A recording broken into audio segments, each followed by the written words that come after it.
major things happening right now you need to know. With the most pressing that's going to affect a lot of people is this next hurricane en route. They're saying Milton will impact Florida as a major hurricane with a record storm surge possible. And that's not the only one. We got Hurricane Kirk coming up right after it. I'll tell you about that. Strike, of course, delayed till January of 2025. I think you guys probably know why. Some are saying that this is going to be another billion-dollar storm, and we'll go into that. Because storms like that and strikes that we've just experienced cause panic buying like this, which then makes the shelves go empty, and it makes it hard to get what you need. Lots of reasons to be stocked up and prepared ahead of time. I told you about the biolab explosion, affecting a lot more people than you think. And they're saying now that Georgia biolab shelter-in-place order is extended indefinitely. And the residual of this is headed towards Atlanta. So much new news you should be aware of coming right up.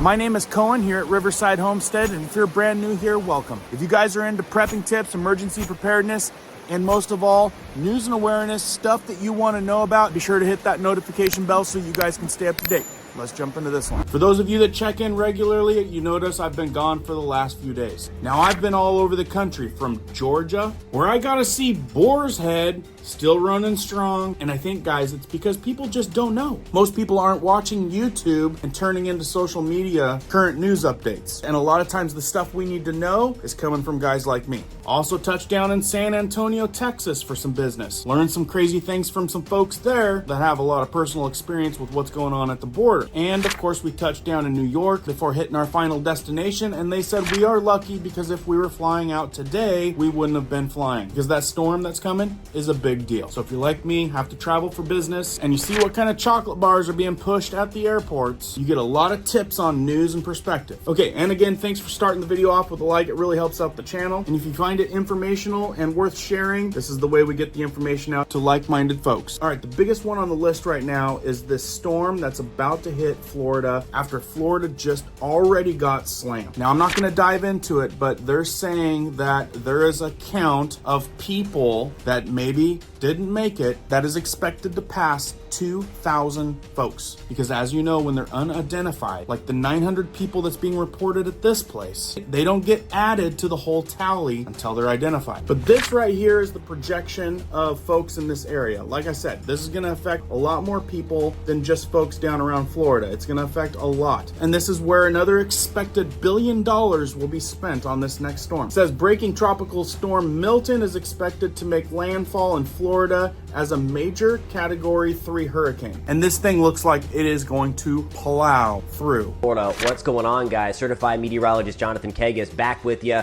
Looks a little different coming at you from the home studio today, but I wanted to hop on because this is a serious threat to the Gulf Coast of Florida. So we're going to talk about Milton, of course, and I want to show you the surge numbers coming in. They are super concerning, especially for my friends along the Gulf Coast of Florida, of course, because we just had record surge and we might outdo that Helene surge with Milton. And that's coming from Jonathan with Just Weather. Over 1 million views. People are concerned this could be bigger. And of course, we've got one of my favorites, Ryan Hall, y'all. He right here in this post says another $1 billion disaster on the way. Time to prepare now. And as you can see, it steps up a notch to that level 3. And guess what's going to take the impact of 3? Mostly Florida. So the cushion of this punch is going to affect us. It says prepare now. That means water, provisions, food. If you've got emergency power, to keep the freezers on, the fridges on, emergency light, gas, even gasoline, diesel. The idea when it comes to prep now, it means prepping for a disaster. And this may be 2 days, 3 days, a week. What you don't want to have to do is get in a dangerous predicament and leave your house to try to make it to a store where there may be looting, down power lines, flooding. To be able to stay home and take care of yourself and your family, go through those steps and figure out what you need ahead of time. Like I said, prep now, because right behind that one, I've already got another one coming. Tropical depression set to become a major Hurricane Kirk. Yeah, they're saying this guy's coming in the coming days. More reasons than one to prep now. Another reason to be prepping, like these huge chemical spills. Georgia biolab shelter-in-place order extended indefinitely. We talked about how bad this could be, and they're probably not going to tell us how really bad it is, but seeing publications like this, shelter in place indefinitely, and for those of you in Atlanta, careful.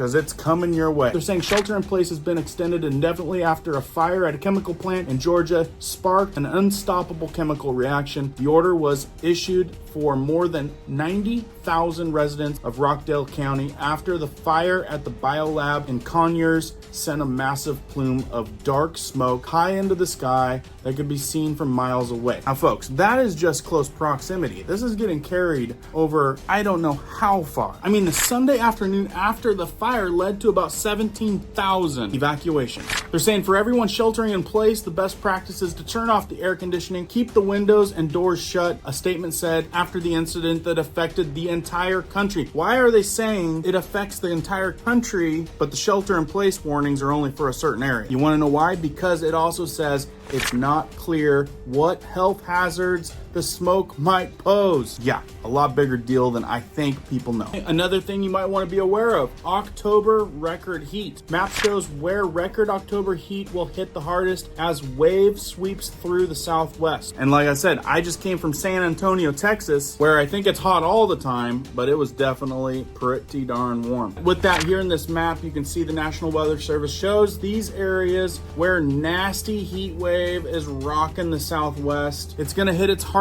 this weekend as millions are at risk of scorching temperatures. Another thing to be prepping for, because that right there contains a lot of folks that are gonna deal with some serious heat. Lots of things to be prepping for. Oh, and I just came across the article that says that chemical plume could spread to more of Metro Atlanta this week. Check it out. We begin our live Team 2 coverage with Channel 2's Tom Regan.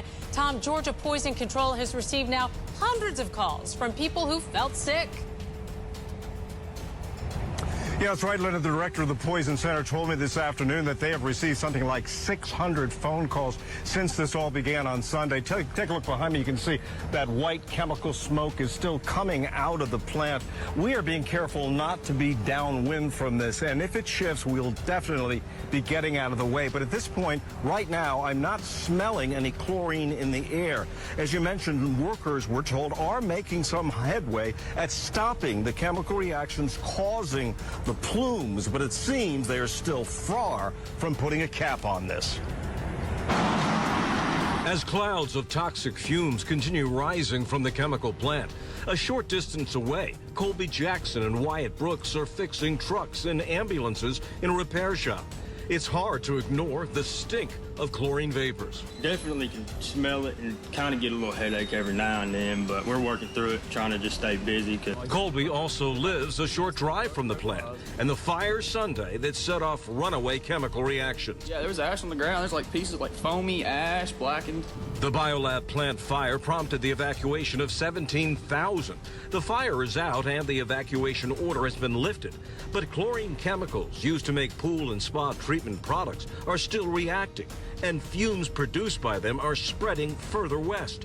GEMA and the EPA say people across the metro area will likely wake up Thursday seeing haze and smelling chlorine. It's kind of bad at times and off and on, you know, according to which way the wind's blowing. The Georgia Poison Center tells us they've handled nearly 600 calls on people sickened by the plant fumes. Coughing, wheezing, runny eyes, runny nose, difficulty breathing. Make sure you get those symptoms evaluated.